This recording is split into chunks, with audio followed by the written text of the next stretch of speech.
Assalamualaikum warahmatullahi wabarakatuh. Halo teman-teman, perkenalkan nama saya Muhammad Furqan Haitami Siregar dari program studi Akidah dan Filsafat Islam dengan nomor NIM akhir 0011. Jadi pada kesempatan kali ini saya akan membahas sedikit tentang kitab Sunan Ibnu Majah, yang mana kitab Sunan Ibnu Majah ini merupakan salah satu kitab penting dalam tradisi Islam. Jadi dalam video ini kita akan menjelajahi latar belakang penulisan kitab ini, isi, struktur, serta relevansi dan manfaatnya dalam kehidupan kita sehari-hari sebagai umat Islam. Mari kita mulai dengan latar belakang penulisan kitab Sunan Ibnu Majah. Pada masa Rasulullah SAW, sebenarnya penulisan hadis itu dilarang oleh Rasul. Kenapa?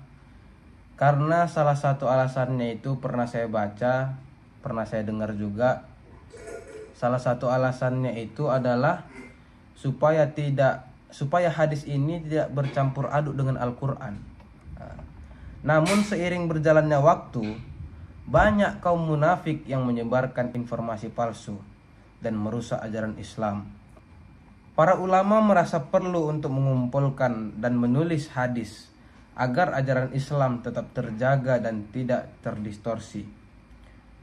Ibnu Majah sebagai salah satu ulama hadis mengambil inisiatif untuk menyusun kitab ini dengan tujuan memberikan panduan yang jelas bagi umat Islam. Kitab Sunan Ibnu Majah berisi banyak hadis yang sangat bermanfaat bagi umat Islam dalam beribadah maupun menentukan hukum.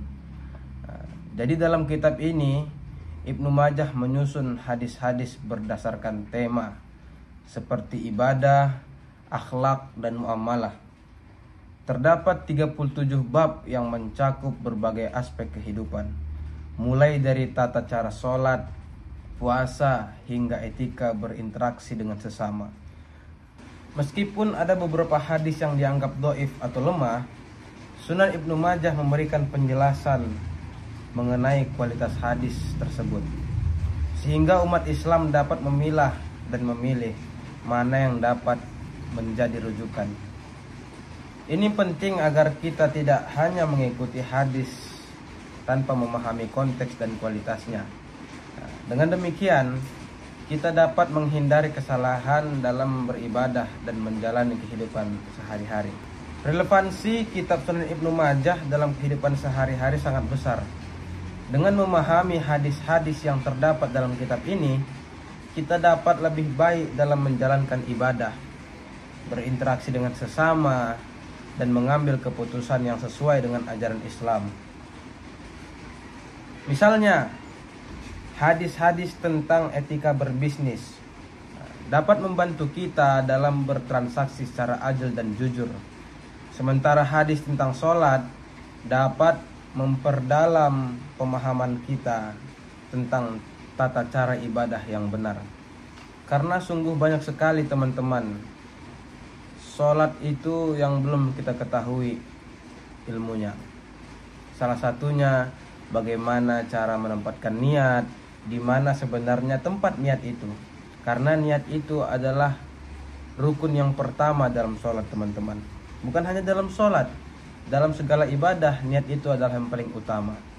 Jadi sangat penting bagi kita mempelajari ataupun paling tidaknya memahami kitab-kitab hadis yang manapun teman-teman.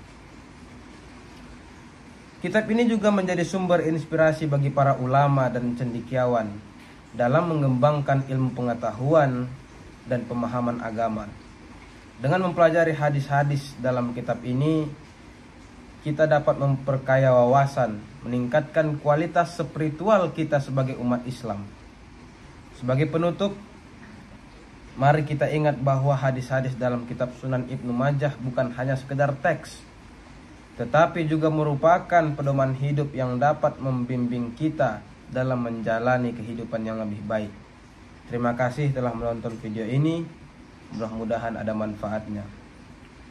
Assalamualaikum warahmatullahi wabarakatuh.